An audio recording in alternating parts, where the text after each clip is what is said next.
guys আপোনালোকক মই এটা বস্তু দেখাম হা বস্তুটো দেখাইছোঁ ৰ'ব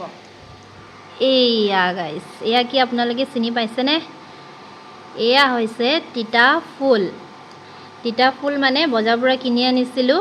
তাৰ পাছত এয়া ধুই কিনি শুকুৱাই কিনি এনেকৈ বান্ধি থৈছে মায়ে বান্ধি থৈছে মা আহিছিল যে আপোনালোকে দেখিছে ভিডিঅ'বোৰত তো মায়ে এনেদৰে বান্ধি থৈ গৈছে যাতে বস্তুখিনি বেয়া নহয় এইটো কাপোৰত বান্ধি থৈ গৈছে কাপোৰৰ পৰা যে ভিতৰত হাৱা সোমাব পাৰে আৰু যদি আপোনালোকে টেমাত থয় মানে টেমাত থ'লে ভেঁকুৰ ওলাব সেইটো কাৰণে এনেদৰে বান্ধি থৈছে মাহঁতেতো জানেই বহুত কাম সেইকাৰণে এনেকেদৰে বান্ধি থৈ গৈছে আৰু মই এইফালে বনাই আছোঁ তিতা ফুলৰ ভাজি ঘৰৰ সৰু আলুগুটি মাহঁতে আহোঁতে লৈ আহিছিলে তো এনেদৰে বনাই আছোঁ আৰু বহুত টেষ্টি লাগে খাই গাইছ বহুত টেষ্টি লাগে খাই অলপ ড্ৰাই ফ্ৰাই কৰিব লাগে তেতিয়া বেছি ভাল লাগে আৰু